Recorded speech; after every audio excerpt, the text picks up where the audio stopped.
여러분 안녕하세요. 반갑습니다. 자, 오늘 변혜원의 아무말 대잔치에서는요, 여러분들 최근 이제 이슈가 되고 있는 좋은 책이 있어서 제가 소개를 해드리려고 합니다. 바로 이제 딥 메디슨이라는 책이고요. 부제는 지금 인공지능, 의료의 인간화를 꿈꾸다라는 어떤 그런 부제가 되겠습니다. 이것은 제가 그 코리안 메디컬 에듀케이션 그 리뷰라고 하는 그 저널이 있는데요. 여기서 이제 북 리뷰를 하는 게 있습니다. 그래서 거기에 실린 그 이일의 선생님, 연세대학 교과대학 의학교실에 계세요. 그래서 이일의 선생님의 글을 제가 좀 교육용으로 참고해서 여러분들께 소개를 좀 드리고자 합니다. 자, 이 책은 지금 보시다시피 2020년에 이제 발간된 책이고요. 저자는 에릭 토플이라는 사람이 되겠습니다. 그래서 407쪽에 되는 아주 어떻게 보면 큰 책이라서 여러분들이 교양책으로 별로 안 좋아하실 수도 있는데, 자, 여기 보시면 소제목 보이시나요? 혹시 인공지능? 자, 이거 한번 확대해 보겠습니다. 자, 보이시죠? 인공지능, 의료의 인간화를 꿈꾸다. 자, 그래서 이게 보시면요. 자, 오늘날 의학 지식하고 의료 기술이 급속도로 발전하고 있죠. 그럼에도 불구하고 오히려 의사들은요, 진료 시간이 짧아지고 있습니다. 결국 환자들이 이제 의사들이 적절한 치료를 한다. 즉 반대로 얘기하면 환자들이 적절한 치료를 받는다라고 느끼지 못하고 있는 게 문제죠. 이게 이제 의학이 발전하면서요, 의사들이 감당해야 될 일이 점차 늘어나고 있기 때문입니다. 굉장히 아이러니한 상황이죠. 의료는 점점 발전을 하고 있는데 그 감당해야 될 의사 선생님 수는 늘릴 수가 없습니다. 사실 물리적으로 늘리는 게 꼭 그 좋은 방법이냐에 대해서는 의료업계에서는 사실 좀 논쟁의 여지가 많은 말이고요. 자, 게다가 미래에 대한 긍정적인 기대가 어려운 이런 현실에서요, 이 저자인 에릭 토플이라는 사람이 이 딥 메디슨이라는 책을 통해서, 자, 의료 인공지능의 어떤 우리가 그걸 소개를 하고 있는데, 사실 의학 분야가 의료 인공지능이 그 지식이 좀 낮습니다. 태도나 어떤 변화로의 그런 것들이 필요함에도 불구하고 아무래도 의료행위라는 것 자체가 이제 그 의료인께서 하셔야 되는 그 법적인 기준이 있다 보니까 인공지능이 사실은 이 분야에 도입되는 게 쉬운 일은 아니에요. 물론 지금 천천히 진행되고 있습니다. 다른 분야에 비해서 좀 느려요. 결국 인공지능이나 빅데이터 중심의 4차 산업혁명 시대가 도래하면서 지금 대부분 사회가 굉장히 빠르게 변하고 있거든요. 대표적으로 금융이라든지 스포츠에서도 요즘에 인공지능 심판이 도입되고 있잖아요. 그럼에도 불구하고 이 에릭 토플이라는 저자가 이제 얘기하고 있는 것은 의료 산업이 여전히 3차 산업혁명의 시대에 머물러 있다는 겁니다. 결국 3차 산업혁명은 우리가 IT, 어떤 이런 네트워크 이런 것들은 조금 첨단화되어 있는데, 지금 문제는 어떤 의료의 결정적인 진단이나 치료에는 우리가 인공지능이 적극적으로 사용되고 있지는 않아요. 자, 의료에서 인공지능은 어떤 역할을 하냐? 개인의 의료 데이터를 종합해서 우리가 포괄적인 시각도 제공하고요, 의사결정을 개선하고 또 오진과 불필요한 검사를 줄이고, 자, 적절한 검사의 처방이나 결과 해석을 돕고요, 또 치료 방안을 제시할 것으로 우리가 기대되고 있습니다. 자, 이러한 것들은 인간이 하는 것보다 오히려 어떤 집중력을 요하는 일들인데 인공지능이 해결한다면 훨씬 더 정확도를 높일 수 있을 거예요. 하지만 이제 단순히 우리가 그렇게 생각할 수가 없는 게, 의료에서의 인공지능의 사용은 여러분들 잘 아시다시피 다른 분야보다 복잡한 문제들이 매우 얽혀 있는 게 좀 어렵습니다. 그러다 보니까 변화가 쉽지 않아요. 의료의 주체이자 객체인 사람이 기계에 의해서 완전하게 분석될 수 없죠. 그러다 보니까 고유의 복잡성을 우리가 가지고 있고요.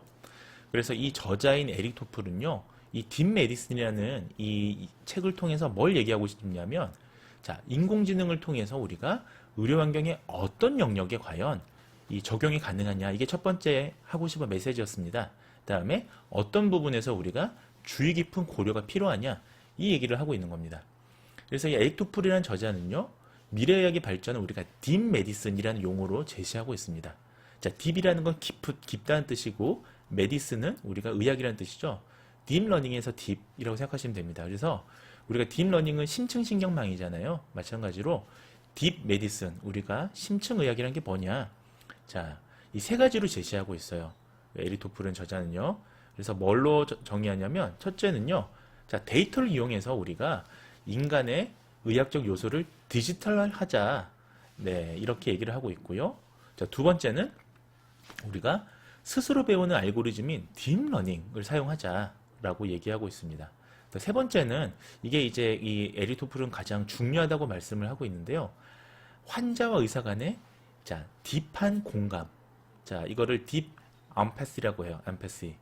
그래서 우리가 공감 능력을 되게 딥하게 심층하게 하자. 이것을 우리가 딥 커넥션 하자라는 얘기입니다. 사실은 우리가 인간이 인간을 치료하는 또 뭐 진단하고 또 수술하는 의료 행위를 하는 영역이기 때문에 사실 아주 딥한 공감 능력이 필요한 거죠. 그래서 우리가 이 지금 책을 읽으면서 딥 메디슨이라는 책을 읽으면서 과연 오늘날 현대 의료의 여러 문제점이 무엇인가 한번 되짚어 볼 수가 있는 겁니다.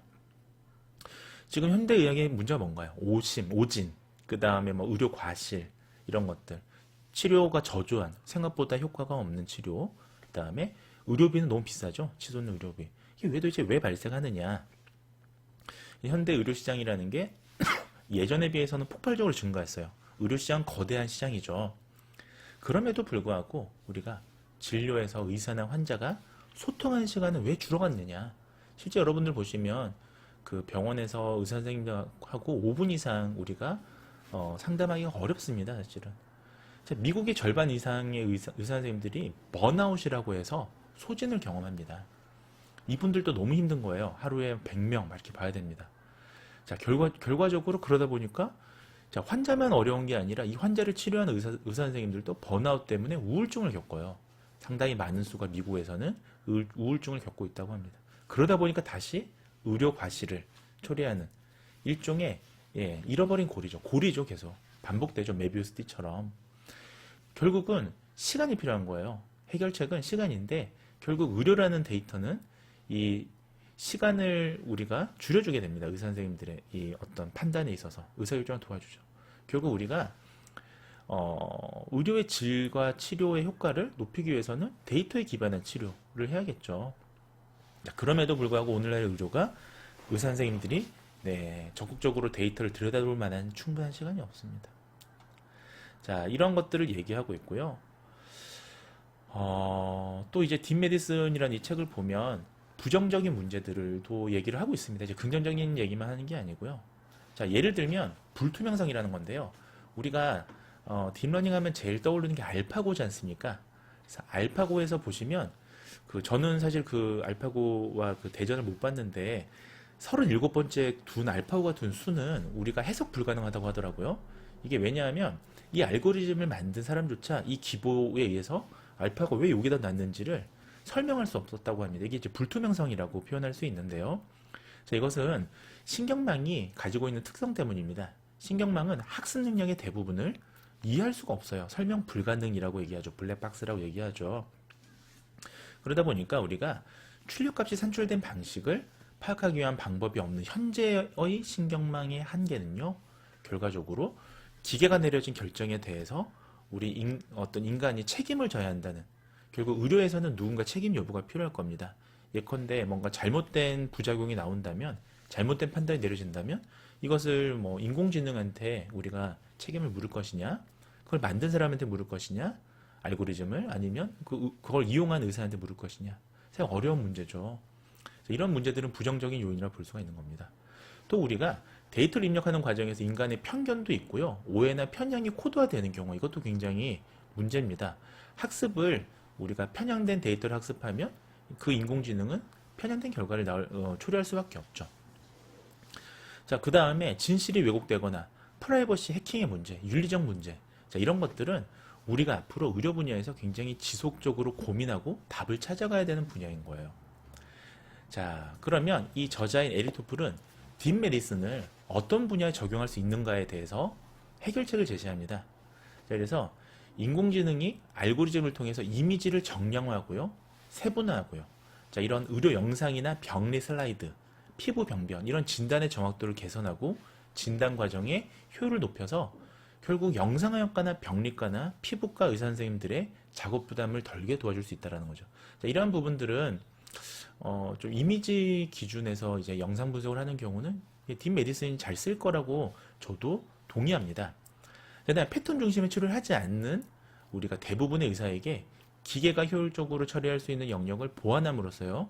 우리가 진료실 내에 키보드 사용을 줄이고 이 인간의 어떤 불필요한 업무를 줄여줘야 됩니다. 전자의무기록의 부담을 또 줄여줄 수가 있죠. 이것도 역시 자동화되게 코딩하는 이런 것들은 딥메디슨을 통해서 할 수 있죠. 그다음에 알렉사 같은 이게 이제 최신의 우리가 인공지능이죠. 근데 사실 알렉사도 좀 됐습니다. 이제 지금 기준에서는. 자, 인공지능용 음성 플랫폼은 점차 발전해서요. 모든 사람들을 위한 가상 치료 의료 코치가 될 수가 있다는 거예요. 자, 결국 우리가 한번 생각해 보자고요. 이 저자가 하는 얘기가 뭐냐? 결국 종합해 보면 우리가 인공지능을 얻을 수 있는 가장 큰 이득이 뭐냐? 결과적으로 환자와 의사 간의 유대 관계하고요. 그 다음에 이런 의료의 시간을 줄여준다라는 거. 충분한 시간을 확보하게 해준다라는 거죠. 자, 그래서 결국은 요약하자면 이 저자, 이 딥메디슨에서 그 에리토프리라는 저자가 하는 얘기는 환자와 의사 그리고 기계의 상호관계에서 우리가 적절한 균형을 찾아야 된다라는 게 이제 이 사람의 메시지라고 볼 수 있겠습니다. 그리고 현재 보건의료 어떤 문제점뿐만 아니라 앞으로 미래 의료, 미래 시대의 의료에서는 어떤 것들을 더 우리가 보완해야 되는가? 자, 결국 과학과 기술의 발전이 의료를 비인간화에 이르게 할 것이냐, 아니면 정말 유토피아로 이끌 것이냐, 여기에 대한 말씀을 드리는 거예요. 자, 현실적으로 우리 그 의사 선생님들이 진료하는 시간이 3분밖에 되지 않는다고 합니다. 3분 진료에 우리가 힘든 일상, 의사 선생님들도 우울하고 힘든 거예요. 이 일상을 살아가는 이 모든 의료진들에게 일단 감사의 말씀을 표하면서요. 인간적인 의학의 가능성을 이 딥메디슨이라는 우리 책을 통해서 저자가 얘기하고 있으니까요. 우리가 의료인하고 의학 교육자들이 어떤 의료 환경을 지금 현재 의료 환경을 좀 되돌아보고요. 또 미래를 향해서 더 진보적인 미래를 향해서 고민할 수 있기를 희망합니다. 자, 오늘 여기서 아무 말 대잔치 마무리하겠습니다. 감사합니다. 안녕히 계세요, 여러분. 전 이 세상의 모든 굴레와 속박